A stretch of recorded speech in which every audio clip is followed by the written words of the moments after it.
Welcome to the Global Marketing Show, where we explore how language and culture impact global business. I'm Wendy Pease, your host and president of Rapport International. Let's get started. Welcome to another episode of the Global Marketing Show. We've got a great guest coming up with lots of years of experience. And we were talking football before that. So the tidbit's going to have something to do with that. Before I get into the tidbit, I want to remind you that the podcast is brought to you by Rapport International, who provides high quality written translation and spoken interpretation in over 200 languages. And today's tidbit is about beer. See, sports and beer go together. Guess which country holds the top spot for the most beer consumed per capita? And it is not the United States, and it's not Germany. It's actually the Czech Republic. So most beer consumed per capita is in the Czech Republic. The runners-up in order are Austria, then Germany, Estonia, and Poland.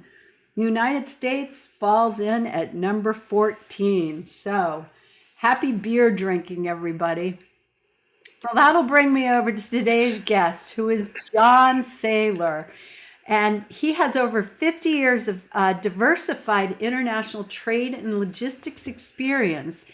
And he's worked in over 90 countries, not only as a major exporter, importer, but also as a transportation services provider. Currently, he provides trade consulting to both domestic and foreign clients worldwide. John, welcome. Good morning, or good afternoon. Thanks for having me, Wendy. Sure. Are you a beer drinker? Only when I'm out of the country, and I was going to ask where Ireland would fall on your list. You know, that would be. I know the Irish like their beer, so I would guess it's going to be above the United States if you're yeah. talking So per so would capita. I. But yeah, I don't drink that much domestic beer. But actually, every time I'm out of the country, I always do because the beer just tastes so much better, and it's always the local brands. Yes, yes, yes. I was in Iceland in the beginning of September, and they had a really good beer on tap. So I was able to. I have to drink gluten free, and beer's the only thing that I miss. But they had a fantastic, the only good gluten free beer I've ever had. So Yeah, it's funny because one time, a number of years ago, I was in Belgrade, Serbia, which I go there a lot. And we walked into this club, and the guy said, "Oh, an American, we have Budweiser." I go, "You have to be kidding me. I am not going to drink Budweiser. That is not going to happen. give me So, your local one. All yeah. right, so you've done business in over 90 countries. That's almost half the countries in the world, which is crazy. So where have you spent most of your time? Oh my God. I spent a lot of time well, Serbia, I spent a lot of time in the Balkans, throughout the former Yugoslavia. I spent probably a lot of time there. But when I worked for the cigarette companies, I spent a lot of time in Belgium and in France. Both I had offices there, both in Paris and in Brussels, and a big distribution center in Antwerp. So I did spend a lot of time there. And I lived in Central America. I lived in Guatemala for 2 years, running for a company based out of Miami. I ran all their operations in Central America. That was fun because I lived 2 years under martial law, and there were people out there trying to kidnap me. So, but it was, I had my two Dobermans, and I felt kind of safe. And every day you run on adrenaline, but it was an interesting time. Okay. I was going to say what was the hardest country to do business in, but it sounds like you took that in stride, not really Yeah, worried. I mean, it was great. I was telling somebody, I have a friend of mine just from San Salvador. I mentioned it to her the other day, and I used to drive back and forth from Guatemala City to San Salvador, but I always had a military escort with me because of the guerrillas. So no, I there are places I've been into. I've dropped down into Kuwait 2 weeks after liberation. I was an advisor to the Kuwaiti government in exile here in Washington, and also, I think I might have mentioned to you, I was in Yugoslavia in 1999, right after the bombings. I went in there to do an assessment of the damage that was done, and I was brought in by President Milosevic. And went in. I had to get permission from the State Department, actually from Madeleine Albright, which I did, to go in and do an assessment because we had done a lot of work and with Yugoslavia in the past, and now with this breaking off diplomatic relations and the full scale sanctions. So yeah, I spend a lot of time in a lot of hot spots around the world. It's kind of what I do, and you kind of people who've done it, you kind of thrive on it. The boring places for me in the world are like Paris, London. It's just there's nothing going on. So So, how anyway, did you get your start? actually, it happened when I was in the Marine Corps during Vietnam.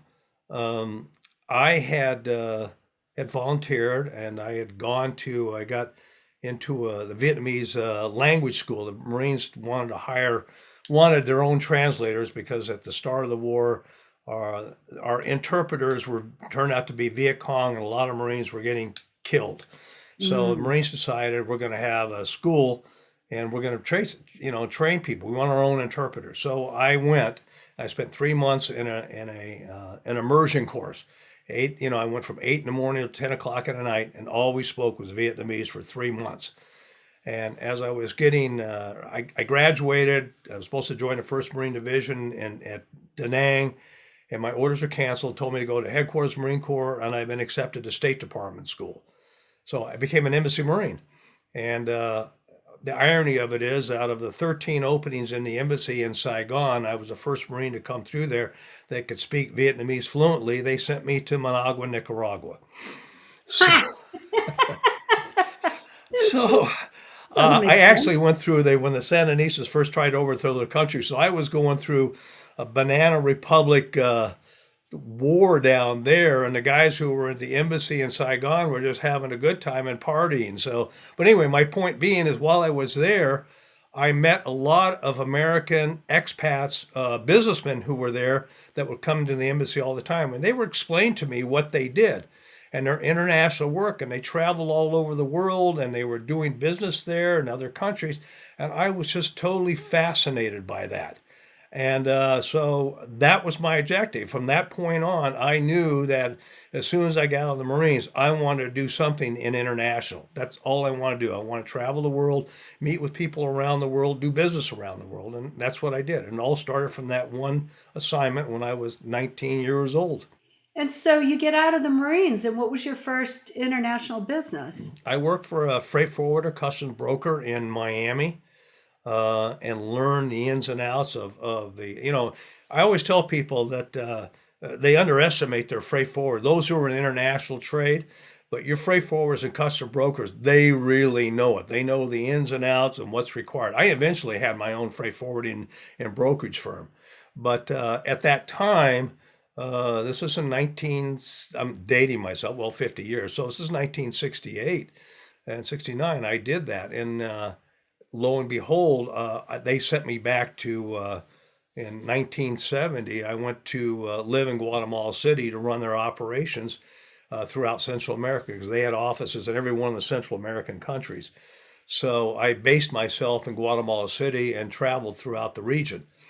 And but that's what I did. And I was working at that time, was working on selling our services, but also handling the exports from the United States that were coming into each one of these countries because we had brokerage firms there.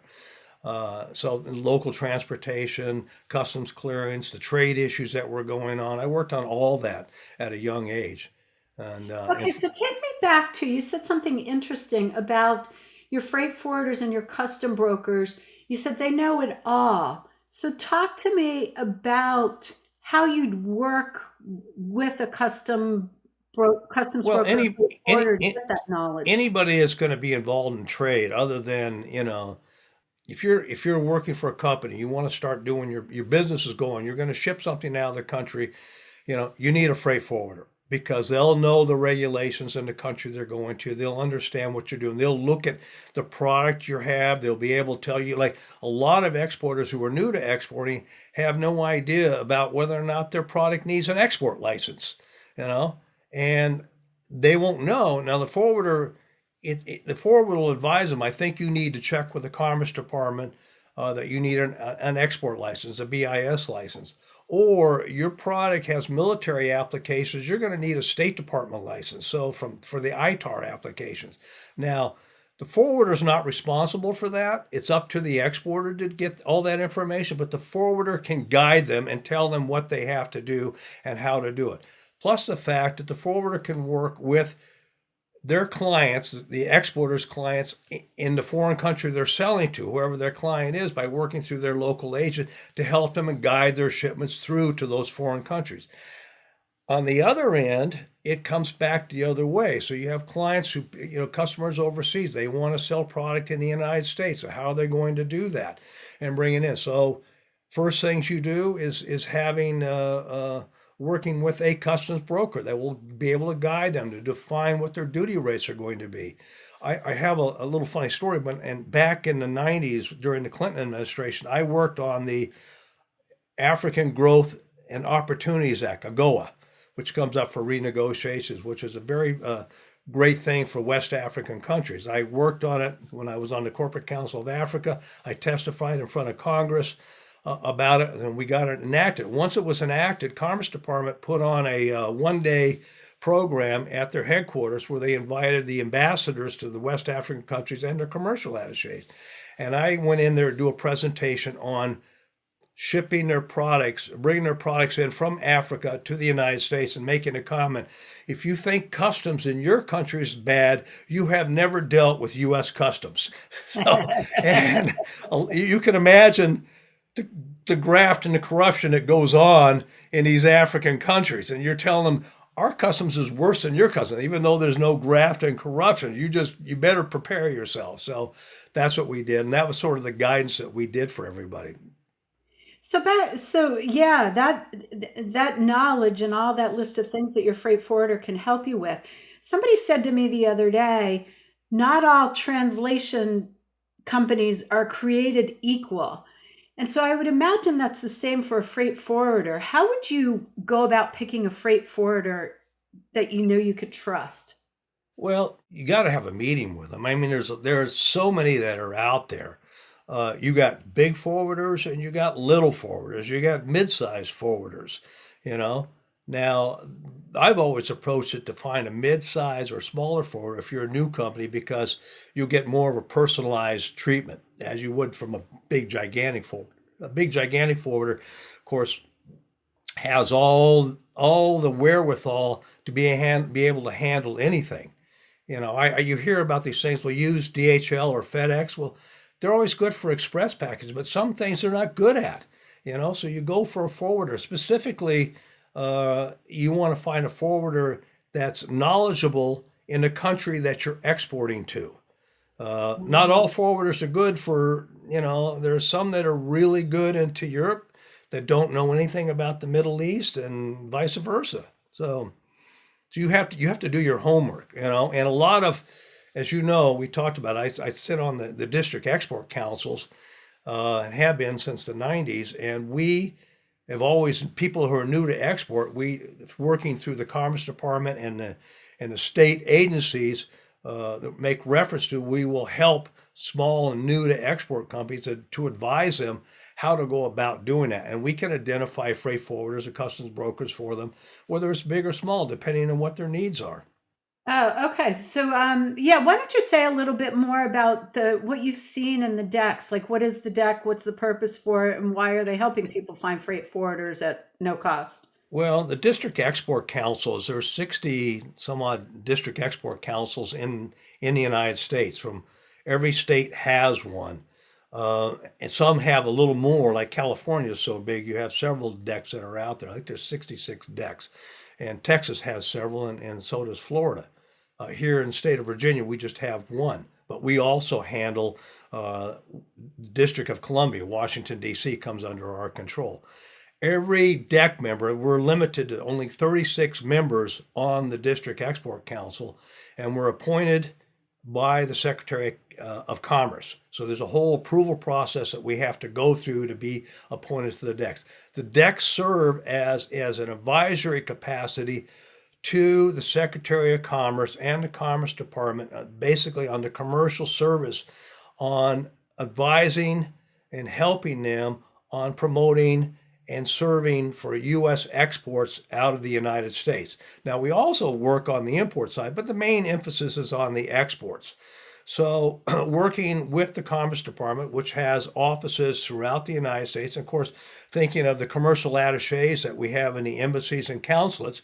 By the way, we do not have commercial attaches at every embassy and consulate in the world. They are, uh, in some countries, they'll take on more than one country, depending on, like in Africa, they may have several countries that attache may represent.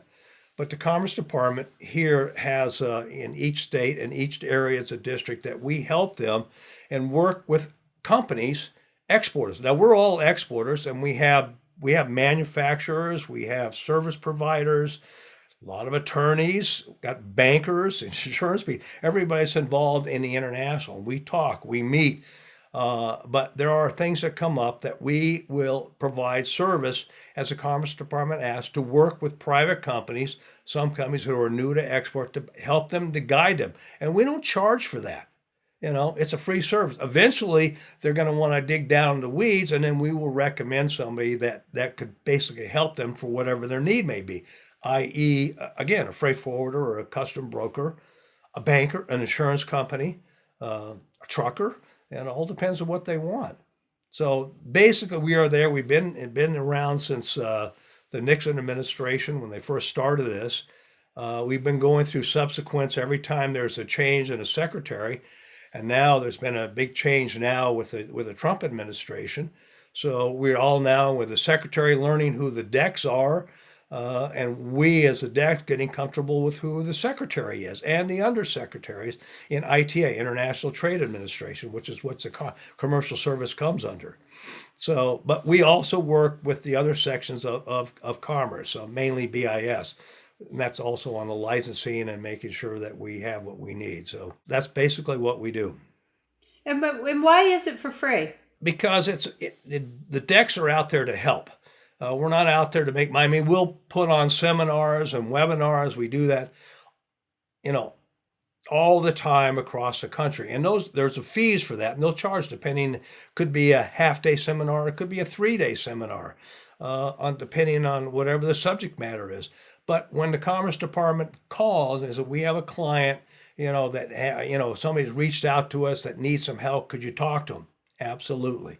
And they know when we come in, we're just going to give them some guidance of where to go. And if they want to go deeper, we can recommend somebody.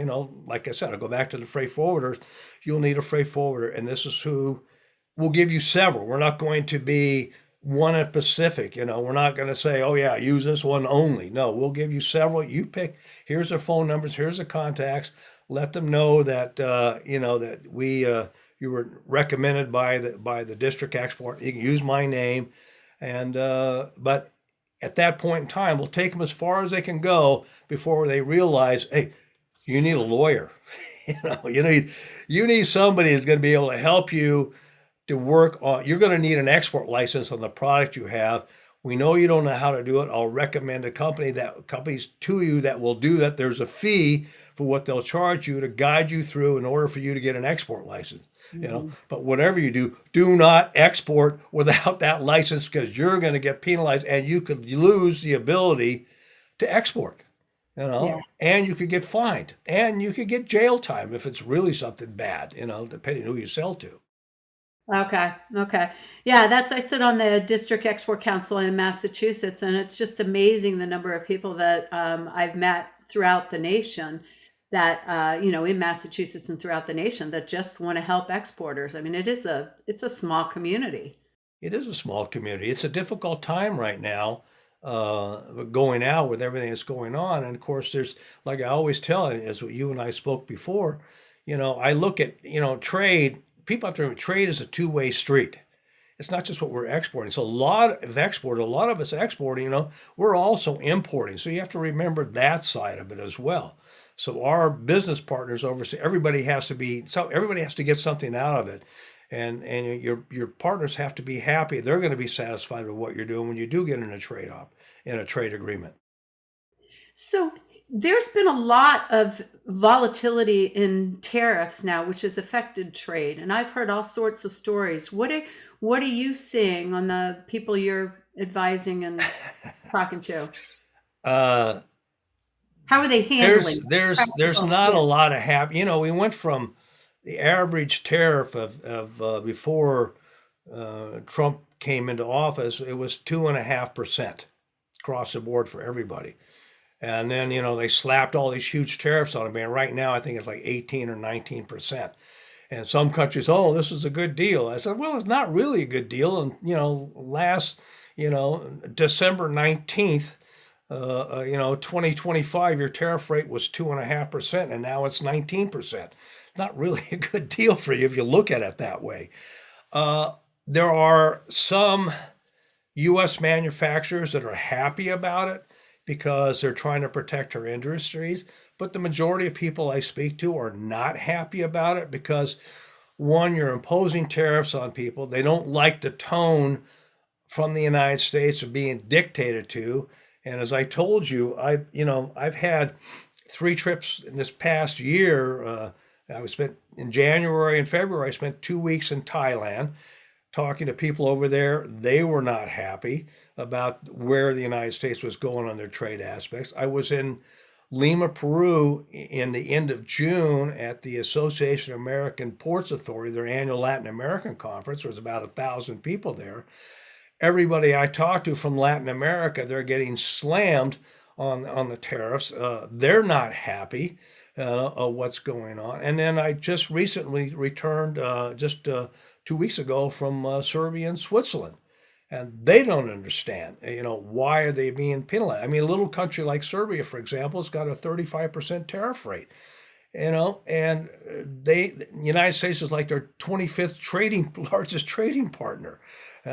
So what I'm hearing, and even within our decks and everything that we're working on, it makes it very hard for us to try to sell our products overseas when we're penalizing the countries we've been trading with to bring their products back in here. They're looking for alternatives. Let me put it that way. I see this now. This is coming out more and more that even with the like the Europeans and everybody else, they're going to other places. You know, China. There was a thing this week that the Chinese, we thought that by imposing all these high tariffs on China, and thinking that the Chinese really need the American consumer. Well, China said, no, we don't really need them. We like to have it, but we're going to concentrate on what we're doing everywhere else in the world. And their exports have grown, so they haven't declined. Wow. Yeah. So somebody in international trade pushed back on me and said, and I'm, open to hearing all views. He said that the US had a 2.5% tariff. Our tariffs were so low. That's why we imported so much into the United States. But the large percentage of the, shipping containers are going out empty from the United States because of trade. And so that means a lot of countries are selling into us. But if we try to sell into other countries, they have higher tariffs. And so he didn't think it was bad that we try to equalize it. And then somebody else said to me, they've been hearing, a lot of talk. Well, the tariffs should be equal between the countries. Can you comment on that? Those two Well, conversations I had. I think that there's a lot of, you know, besides the tariff rates, other tariff barriers that are out there that makes it really difficult to trade. And I can understand that you want to have it equal, that you can sell and you be treated fairly. I mean, I agree with that 100%. I also think that there's other issues. I think I mentioned to you, I do a lot of lobbying work on Capitol Hill on trade issues. I've been doing this since the 90s, going back to the Clinton administration. But I remember that we were working on one piece of legislation during the Obama administration, and I had a meeting with several chairmen of committees on trade. And I asked this one, said, well, and this congressman, this chairman was from Pennsylvania. He says, well, my constituents, they don't like trade. We're totally against the trade issues. I go, really? Why? He says, well, they just don't think it's right. We should be buying American. I go, well, let me ask you a question. Do you have a Walmart in your district? And the guy said, oh yeah, of course I have a Walmart. I said, well, why do your constituents, they like Walmart? Why? He said, well, because the prices are low. And I said, you realize that 85% of the items sold in Walmart are imported. And like 67% of that comes from China. And he had this like blank face looking at me, and I going, I said, obviously you haven't been in a Walmart in a long time, and you haven't walked in there to pick up a package and flip it over to see where it came from. I said, so, on one hand, your constituents, they like the low prices. On the other hand, they don't like to trade. I said, you can't have it. There's got to be a mix there. And I said, the last time I remembered, we don't grow bananas in the United States, It's another thing they looked at. I said, there are obvious things that we have to import. And the other thing that I brought up with people, if you want to blame American companies who, let's talk Nike, for example, or Microsoft, many of these companies, why did they go overseas to manufacture? Okay, one, labor costs, material costs, it's a lot cheaper for them. But why did they do it? Well, their stockholders want a return on their investment. And they want to make sure these companies are making money. So the companies say, we're going to make money, but we'll have to go overseas to do it.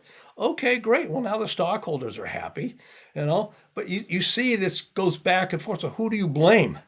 There's a lot of blame to go around. So but I always think that at the end of the day, you can work with your trading partners to come up with some type of compromise. I use Vietnam as a prime example. We have an office in Hanoi, and Trump slapped him with 47% tariff. So the prime minister and their trade minister, they came to Washington, negotiated. They went back and they agreed that they would allow all U.S. imports into Vietnam to be duty-free. Administration dropped their tariff rate down to 19%. But there's a big but here like that. I told the Vietnamese, you can drop them down to zero, don't do anything. You need to buy more. That's the whole issue. You need to buy more products from the United States to see, because you have your trade surplus with the United States is over $100 billion.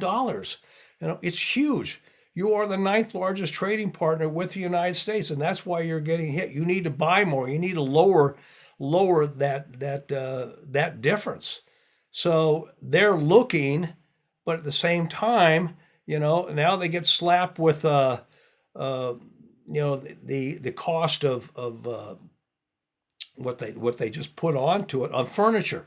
So right after they had meetings, it was a month ago, where the U.S. trade reps was in Malaysia promising all their Asian partners there's not going to be any more increases, and the next day the administration slapped a 25, I think it was a 25% tariff on all imported furniture and other items. Well, Vietnam is they're like the number 2, almost number 1 supplier of furniture to the United States, which is sad, because when I had my brokerage business, we represented in North Carolina all the furniture manufacturers, but all of them shifted their production overseas. Right. I didn't realize Vietnam was such a big furniture provider. Yeah. Furniture, shoes, like everybody. The stuff that's coming out. So when you look at this and you talk about the tariff rates, and then people buying, if you're buying Nike shoes or your iPhones, the iPhones are assembled in Vietnam. You have to look at the products that are coming out of there, how that's being hit and coming back to the American consumer. So it's a vicious circle. Everybody like to have free trade. That's great, but you want to be treated fairly at the same time, because these invisible barriers that are out there can make it very difficult. So, say you were czar of tariffs for the world. How would you? You mean I'd be the president of the United States? Yeah. Is that what you mean? Okay, I got it. Suits you. It's the same title, Yeah. So how would you adjust how would you handle tariffs and tariff guidance? How would you fix it? I'll use Brazil as a good example. Okay, so we have this huge trade surplus with Brazil, and so President Trump, in his infinite wisdom, because he didn't like the political situation in Brazil, because Bolsonaro was, put on trial for trying to overthrow the country and everything else. They didn't like it, so they slapped a 50% tariff on all things in Brazil. Now, Brazil is our largest supplier of coffee to the U.S. I don't know what the price of coffee is going for in Boston right now, but I was telling my significant other the other day, do you realize today that if you go into a bakery, and you like buy a Danish, which used to be very expensive, the coffee, you want Danish in a coffee, the coffee costs more than the Danish. So Yeah. I mean, that's, you're going here in Washington, the average cup of coffee is $4.25. Yeah. In Honolulu, which is the only state that actually produces coffee, the Kona coffee, it's $6.75 for a cup of coffee.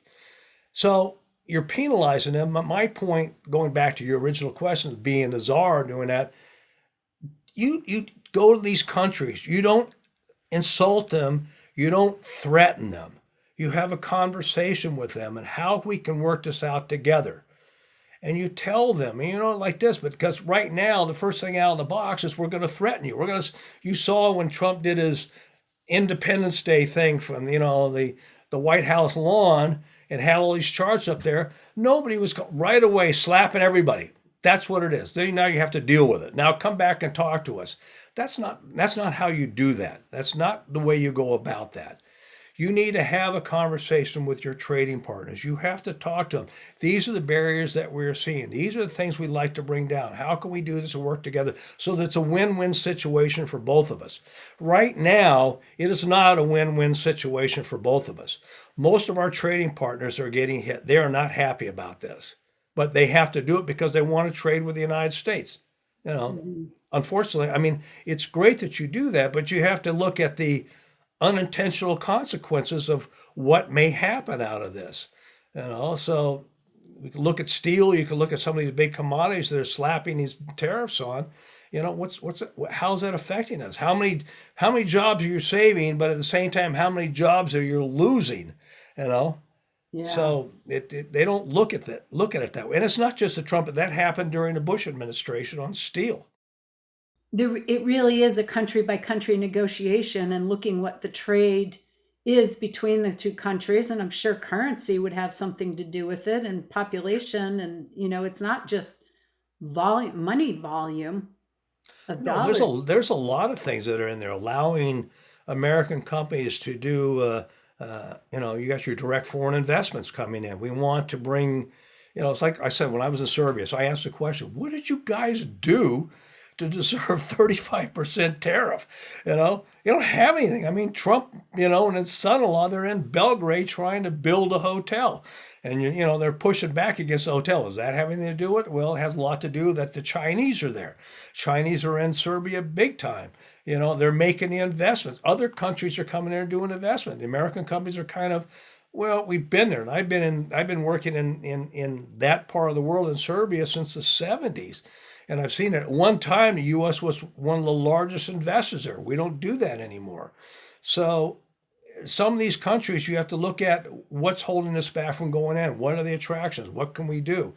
There's a lot you can discuss and places to go to, but right now, the alienation that we're pushing on these countries, it's just opened the door for the Chinese to come in and offering everything. Do you know that the Chinese just recently, I say within the last month, have allowed the African countries duty-free products coming in from Africa into China. Wow. You know, and I'm an African expert specialist. We have an office in Accra, Ghana. I've been to Africa a lot. I was on a trade mission to Senegal and Cote d'Ivoire last year.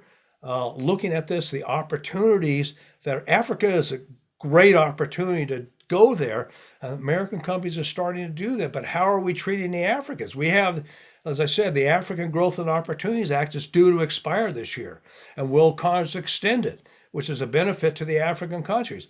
But are we there? No. You go around any African countries, Chinese are everywhere. You know, so we kind of open up the door, and at the same time, the administration is trying to these cutbacks in we're out trying, like I was in both in Bangkok and in Lima and in Belgrade and being in Switzerland, talking about the commercial service. Are you guys okay? Are you going to have your jobs? What about your staff? Because the administration is cutting back everywhere. While we're cutting back on these offices, and both not just internationally but domestically, why are we doing that when we should be, adding people to it to help to increase our trade? Meanwhile, we're cutting back and the Chinese keep adding, you know. So it's just, we're up against a wall in these things with something that we're creating, not our foreign competitors. So most of the exporters in the United States are small and mid-sized exporters. What would you tell them right now, or people that are thinking about doing global business? How do you succeed in this environment? Well, the first thing, and I mean, depending on what the product is, they identify the area they want to go into countries, and I would recommend that wherever anybody, I mean, go cold calling. Cold calling is difficult, but what you can do is I would always concentrate somebody. You have a contact or a relationship in some country and around the world that you think your product, start with that. Start with a personal relationships. Just don't go and show. I mean, you can always go. The Commerce Department has this program called the Gold Key Program that they can help analyze and do groundwork on assisting American companies. I highly recommend that. If somebody's interested in a particular country, reach out to the commercial service here in the United States, in the commercial service office here in their locale, and then tell them what they want to do and tell them they're interested in a Gold Key program. Tell them what their objective is, and then the commercial service office here will put them in direct contact with our commercial office in that particular country or that particular region. As I said, not every country has a commercial office, but they'll put them in contact with them and start the process of going through and identifying, giving them background information, identifying the markets, identifying potential partners. And you may have somebody, I'm suggesting, well, they'll be able to go, there's a fee they'll charge, and they should charge a fee. And I'm going to say this right now because they're now thinking about doubling or tripling that fee. And we're trying to fight against that because that will make it very difficult for small and medium-sized exporters to take advantage of it. If you're going from $700, to pay for this program, and now they want to charge $3,000, that's a hefty jump. And it's a lot of work. Don't get me wrong. I mean, there's a lot of work that our commercial attaché, the commercial service offices oversee, that they have to do, but they want to do it because it's all about promoting U.S. exports. You know, so in both in goods and services. Don't remember on service sectors. We have we have a huge trade surplus with the rest of the world when it comes to services. So, but anything that anybody wants to do, that would be my first step in contact. And the irony of it is, a commercial service officer, well, we need to put you in touch with somebody from the deck, and they might be able to help you some of their experience. And that's the other thing. Because of the members we have on, the commercial service knows people in the deck that have experienced exactly what this exporter is going through and in a particular market, and they'll connect the two, and that's how it's done. Okay. So the first is identify the country. The next is identify the contacts that can help you. So you're still saying, even with all this tariff stuff and the pulling back and the questions going on, still export. Like, don't pull back. Absolutely. I'm Yeah. not saying give up on it. No, I mean, there's a tremendous opportunity because I think there's going to be changes. It's going to take time, and I'm going to, it's 20, it's October 2025. The next presidential election is in 28, and in January 20th of 29, everything we're going through right now could be totally wiped out, just like it did last time, and we start all over again.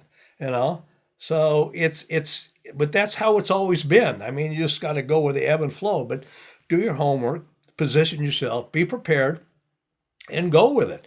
You know, but I wouldn't stop anybody from trying to export. You know, there's always people out there. I mean, the American brand still is the American brand. Okay, people want to see that, but uh, the Chinese are rising fast. When I was in Belgrade, I had the ability to climb into a BYD, you know, one of their electric cars, and I just, oh my God, that, because you're not going to get them here. And are you kidding me? I saw my first one when I was in Bangkok. I saw them all over the place in Thailand, uh, but in Serbia, I finally got to climb into one. Talk about being impressed, and then you look at the pricing on that. And if you don't think the Chinese could make a quality car, you're kidding yourself. For Uh, a great price. yeah, for a great I price. I mean, mean, we they have can all sell them these for Verizon. $9,000. Yeah, They're trying to, they want to bring them into Mexico, and the Mexicans have slapped a 25% tariff on the car electric vehicles coming in. I always recall, and I tell people, for those of us who are old enough to remember, the big scare before China was Japan. So you go back to the 70s and 80s, we were like scared to death of what the Japanese are doing. They're going to come in, they're going to take over, and look at their crazy cars. Who wants to buy a Toyota, a Nissan? These are the worst cars in the world. I love my Lexus. Okay. So the point being, the Japanese got better and better. And now everybody knows, you want something quality, you don't hesitate, buy something from Japan. It's the same thing going on with China. They're getting better and better and better every single day, you know. And we as America, in the United States, we need to be aware of this. We need to keep improving, and we got to make it easy. We got to make it comfortable for our trading partners that they want to buy from us and they like our products, and it right. needs to be affordable. Yes, yes. Yeah, well, this has been such a fabulous conversation. You've got a wealth of experience, and we could keep going, and the depth of understanding that you have. So, what kind of services do you provide now for people? So why would somebody reach out to you, and how can they reach you? Well, I actually have a new customer coming in right now that wants to open a business here in the United States. That's the other thing. I was at our embassy, and we had Serbian businesses there. I took some with me to meet with a commercial attaché. I said, "What can we do?" I said, "The number one thing, you guys need to go and do an investment in the United States. Open up a business, hire some American workers." So this is on the foreign side, of advising companies who want to enter the United States, trying to guide them, pretending whatever market they have or whatever their product is, or even their service. I've seen transportation companies want to do the same thing. On the export side, it goes back to identifying, walking somebody through it, guiding them. What countries do you want to go to? I don't know everything. It's the old question. It's not what I know, it's who I know. And you say that about anybody. It's like being here in Washington, to put you in the right contact to make the introduction to somebody else that will be able to help you and guide you to be able to expand on your markets. Because I've had a lot of people that are well known, they're doing stuff, they've been exporting a lot of time, and then all of a sudden they got an issue. I talked to them about just their insurance on moving their product overseas. What do you have? We don't have it. This is what you need to have. And we'll walk you through this. This is, if you're going to do a show, you should go through, there's a whole bunch of programs that you could do that are available to you. These are the type of things that I would help companies do. And then I have my whole product line that we do is on the export of security equipment, all non-lethal, that what we do. So anything like night vision goggles, which all requires licenses, to cameras, to all kinds of interesting types of equipment that foreign governments that need. So Okay. And how can people reach you? you can get through my email address, which is I guess you're going to post it. It's jasaylor1 at verizon.net. That's probably the easiest way to get a hold of me. Okay, so that's J as in John, Right. A, A Saylor, Saylor, and then w- the number one. at verizon.net. Okay, okay, that's great. And then before we go, I always ask everybody what's their favorite foreign word. You knew this was coming. You told me this beforehand, I and didn't know. I told you I have it. It's really easy. It's actually not one word. There's three words, okay, that go together. Okay. And I was laughing about it, especially since I got back from this trip, because I've been to 143 countries, not only doing business in 90, I've traveled around the world, 143 countries. And these three words are said. I don't care if I'm in Mongolia, I'm in Azerbaijan, I'm in Vietnam, Ukraine, you know, I don't care where I am, okay? They always come up. So, Wendy, you're with a bunch of friends and you're at a restaurant or a bar or a club. Everybody says, "Oh, let's take pictures." Okay, let's take pictures. They got the waiter comes, "Hey, would you take a picture?" The waiter or anybody waiting, they are even people on the street, they cannot speak a word of English. They don't speak a word of English. They don't understand English except they show them the camera. They know exactly what to do. What do? They hold the camera up like this and they go, one, two, three. Yes, It's, am I yes, right? It's consistent. absolutely. They don't. I'm like in Lima. You think people down there, the guys in the everybody in Latin America, you think they're going to go uno, dos, tres? No, it's one, One, two, two, three. three. I have heard that in China, yeah. Everybody, and I don't care where you are. I don't care if you're in the middle of nowhere, you know. A number of years ago, when I climbed Mount Kilimanjaro, okay, I was in Tanzania and I Yeah, climbed Mount Kilimanjaro. So we're up at our high camp. We're at 15,000 feet. It's snowing. And I'm talking to my Tanzanian porters. It's just me and the 10 of them. And we're going to take cameras out. We're going to take cameras out, take pictures of each other. They understood English, but anyway, they're going to do this in Swahili, but they take the camera. They go, "John, okay, one, one, two, two, three," like that. I'm on top of Mount Kilimanjaro. That's what happens. it is. It is. Oh, that's just so funny. That's one of those quirky little behaviors that you start noticing. Now everybody will see it forevermore, wherever, whatever country they're in. Yeah, I think you get the gold star for most countries visited of anybody I've ever talked to. yeah. It happens when you, as I tell people, this is what happens when you get old. But I've never refused a country I couldn't go to. When like I said, people say you go into war zones. I mean, when they dropped me into Kuwait, when I dropped into Kuwait, literally, I mean, Schwarzkopf had just, been there 2 weeks. They just liberated. Everything was still on fire when I came in there, and going Yeah, through that with the military escorts, and same thing when I was in Belgrade right after the bombings. There were people there that wanted to kill me because I was an American. yeah. But you kind of, it's you've been doing it all your life, and maybe someday somebody punches your number. I don't know, but I just like to travel, and I like people from all walks of life, and I like to learn all about each country and their way of life and how they do things, and they're all and everybody. And I know you travel, and a lot of people do that. There's when you show an interest in their country and what they do and like that, they like that. You don't want to come in as, "I'm an American."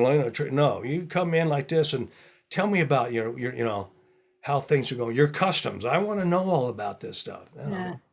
Yeah, well, unfortunately, we've run out of time, so we may have to do another episode on this. But John, thank you so much for sharing all this Oh, my pleasure, Wendy. fascinating information. Anytime. We should Yeah, have a conversation on the foods you eat around the world. yeah. You could do that one on your own like that. You The know where I'm going crazier with the that. better. Yeah. Bring it on. All right, everybody. Thanks for tuning in. And I know I've got a couple of friends already that I'm going to send this off to because of all the global trade and tariff discussion that we have here and how we'd go about solving something like this. So I thought it was very insightful. So think of who is struggling with tariffs or has a strong opinion on this that might need to hear another side and forward it on to them. All right, so I am going to say goodbye in one, two, three.